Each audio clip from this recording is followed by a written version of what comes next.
आपने peoples party की बात की। पीपल्स पार्टी का एक अरसे तक एक हिस्सा रहे, हमारे मुअज़्ज़ज़ मेहमान भी हमारे साथ मौजूद हैं। पीपल्स पार्टी की इस वक्त अंदरूनी लिहाज से या पार्टी के अंदर सोच क्या है? बिलावल भुट्टो ज़रदारी को किस तरह से लीड किया जा रहा है, क्या उनको बताया जा रहा है? बात करने के लिए इस वक्त सीनियर सियासतदान और सेनेटर मुस्तफ़ा नवाज़ खोखर साहब हमारे साथ मौजूद हैं। सर, बेहद शुक्रिया आपके कीमती वक्त के लिए। जी आमिर जी मुस्तफ़ा, आप भी हमारी तरह पीपल्स पार्टी के साथ मुंसलिक रहे। हम मतलब पीपल्स पार्टी की उस स्ट्रगल में 80 की दहाइयों से शामिल रहे, तो वो उनकी जमहूरियत के लिए और मज़ामत के लिए जो काविश रही है उसको डिनाई नहीं किया जाता। मगर अभी ये जो सुनते हैं जो पीपल्स पार्टी की तरफ से, जिस तरह ख़ास तौर पर बिलावल साहब की ये बयान आया कि जनाब लोटे भी आइडियल सिचुएशन तो नहीं है ना, अगर लोटे बनाने भी पड़ जाए तो क्या, मोर और लेस यही उन्होंने कहा। तो मुझे तो बहुत तकलीफ है। मैं चाहता हूँ आप बताएं इस पे कि क्या आप कैसे देखते हैं, क्यों, कैसे ये हुआ?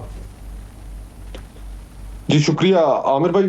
सिर्फ आप नहीं, बहुत से लोगों को जिनकी पीपल्स पार्टी से एक निस्बत रही है, जिन्होंने डिक्टेटरशिप्स के मुकाबले में हमेशा पीपल्स पार्टी की जमहूरी सियासत को तरजीह दी, वो तमाम लोग इस वक्त परेशान हैं और दुख में मुब्तला है कि ये पीपल्स पार्टी किस रास्ते पर चल पड़ी है। मुस्लिम लीग नून ने अपनी कमाल महारत से नाकामियों का जो ताज है वो पीपल्स पार्टी को पहना दिया है। पिछले हफ्ता 10 दिन से आपको मुस्लिम लीग नून के रहनुमा शाजुल नादिर ही मिलेंगे इन आईनी तरमीम पर बात करते हुए, लेकिन बिलावल साहब आपको हर जगह नजर आएंगे। तो मुझे तो इस हिकमत अमली की बिल्कुल समझ नहीं आई कि ये क्यों ऐसा किया जा रहा है। और फिर आपने जो जिक्र किया कि इस हद तक कह दिया कि रेनेगेड वोट्स लेकर हम इस आईनी तरमीम को करा लेंगे। रजा रबानी साहब ऑन रिकॉर्ड हैं, उन्होंने स्टेटमेंट जारी की, उन्होंने कहा रेनेगेड वोट्स लेकर आईनी तरमीम कराना उसकी साख को कहीं का नहीं छोड़ेगा। तो जहां पर पार्टी के अंदर भी आवाजें उठ रही हैं, लोग ये समझने से कासिर हैं, ये बताने की कोशिश कर रहे हैं, समझाने की कोशिश कर रहे हैं कि जी पावर पॉलिटिक्स ही सब कुछ नहीं है। आपकी जमात की एक 60 साल से ऊपर की तारीख है और उस तारीख में पाकिस्तान पीपल्स पार्टी हमेशा ये कॉन्वर्सेशन कम से कम उनके लिए अहम थी, जमहूरी असूलों की, ह्यूमन राइट्स की। और आज हैरानगी होती है कि किस तरीके से ये कॉन्वर्सेशंस पीपल्स पार्टी के लिए गैर अहम हो गई हैं।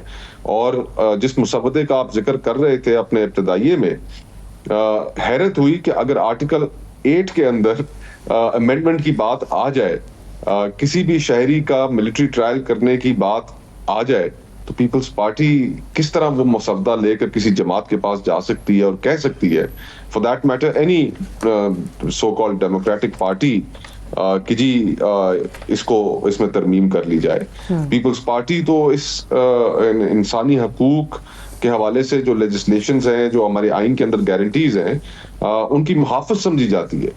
उनकी तरफ से इस तरह का रवैया यकीन कीजिए कि दुख हुआ। वैसे माफ़ कीजिएगा, वो पीपल्स पार्टी की अंदरूनी बल्कि आवाज़ें आप कह रहे हैं कि अंदर से आ रही हैं।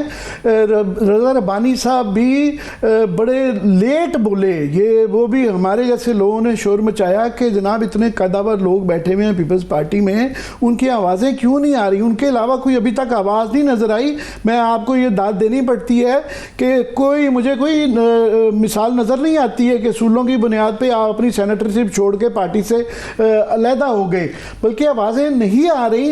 बिलावल यहाँ तक कह गए, उन्होंने कहा जी मंसूर अली शाह साहब इसलिए कबूल नहीं है कि ये सुप्रीम कोर्ट को कंट्रोल नहीं कर सकते। ये कब से ये रिक्वायरमेंट होगी है चीफ जस्टिस की कि उसने सुप्रीम कोर्ट को कंट्रोल करना है? ये आपको समझ आई है इसकी, ये क्या कह रहे हैं? जी मकसद तो साफ जाहिर है आमिर भाई के ये आईनी तरमीम की सबसे पहले इस गुसारी गुफ्तगू, इस सारे किस्से के छेड़ने की आप टाइमिंग को देखिए। ये वो टाइम है कि जिसमें 25 तारीख को एक ट्रांजिशन होने जा रहा है। 25 तारीख को एक चीफ जस्टिस रिटायर होंगे और नए इनकमिंग चीफ जस्टिस ने according to the constitution, according to the law, उन्होंने चार्ज लेना है। ये बात 2 महीने बाद भी की जा सकती थी या 6 महीने बाद भी की जा सकती थी। और फिर जो सबसे अहम बात है आमिर भाई कि मैं इस्लामाबाद हाई कोर्ट में एक रिट लेकर गया हूँ और वहां पर मैंने ये कोर्ट के सामने इस्तदा रखी है कि ये इस हकीकत से, इस बात से कोई इनकार नहीं कर सकता कि पार्लियामेंट का काम है आईन साजी, पार्लियामेंट का काम है कानून साजी। लेकिन हम बतौर शहरी पाकिस्तान के ये जानने का हक तो महफूज रखते हैं कि जो कानून साजी या आईन साजी की जा रही है वो है क्या, उसका ड्राफ्ट तो कोई सामने आना चाहिए। यहाँ पर तो लोगों को बिठा दिया गया कि 1 घंटे के अंदर हम उनसे ये लेजिस्लेशन पास करा लें, दोनों हाउसेज से सारे प्रोसेस को वायलेट कर लें और उसी रात जो प्रेसिडेंट है वो उसके ऊपर दस्तखत करके उसको आईन का हिस्सा बना दें। तो जब 18वीं तरमीम हुई थी उस वक्त भी कंसल्टेशन का एक ऐसा ब्रॉडर प्रोसेस था कि जिसमें अवामुन नास को भी ये मौका दिया गया था कि वो अगर अपनी कोई तजवीज और राय देना चाहते हैं, 1 महीने का टाइम रखा गया था। अखबारात के अंदर इश्तिहार दिए गए थे कि वो आकर अपनी तजवीज भी दे सकते हैं और बजरिया खतूत भी दे सकते हैं।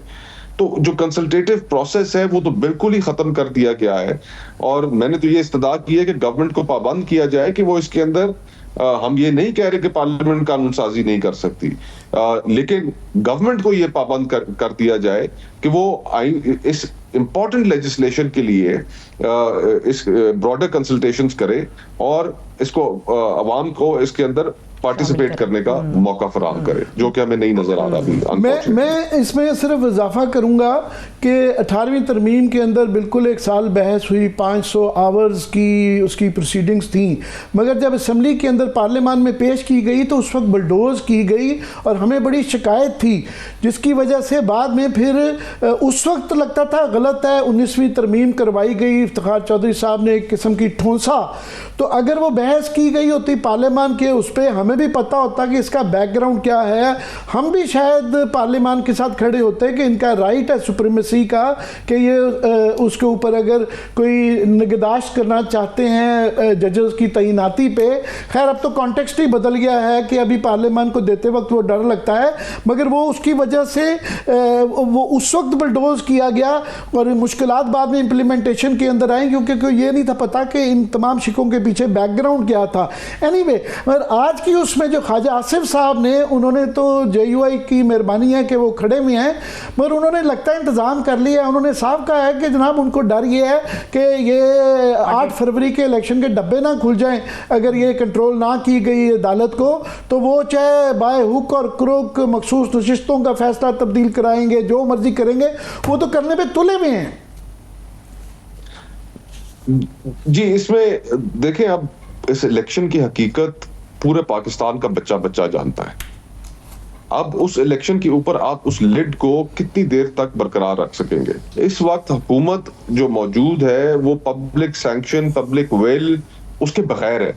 हुकूमत के पास इखलाकी बरतरी नहीं है, क्योंकि पूरे पाकिस्तान को ये पता है कि ये जिस तरीके से इलेक्शन जीत के इनको बिठाया गया है और ये मजीद इस तरह चल नहीं पाएगा, हो नहीं सकता। झूठ की बुनियाद पर आप जो मर्जी इमारत खड़ी करें, आखिरकार उसने जमीन बोस होना ही होना है। ये कुदरत के कवानीन है, ये ज्यादा अरसा नहीं चल पाएंगे। और मैं तो हैरान हूं कि अब उसको चलाने के लिए ये मजीद जो कॉम्प्लिकेशंस क्रिएट कर रहे हैं, आइन के अंदर तरमीमें करना, सुप्रीम कोर्ट को उसके विंग्स को क्लिप करना, ये पूरे प्रोसेस को मीनिंगलेस कर रहे हैं। पूरी रियासत के स्ट्रक्चर्स के साथ खेलना शुरू हो गए। और आमिर भाई, इस वक्त फ्रैंकली देखें 60% पाकिस्तान में जो स्टेट की जो रिट है वो इस वक्त तकरीबन कोलैप्स कर चुकी है। आप 60% पाकिस्तान में रात के वक्त शाम ढलने के बाद बाहर नहीं निकल सकते।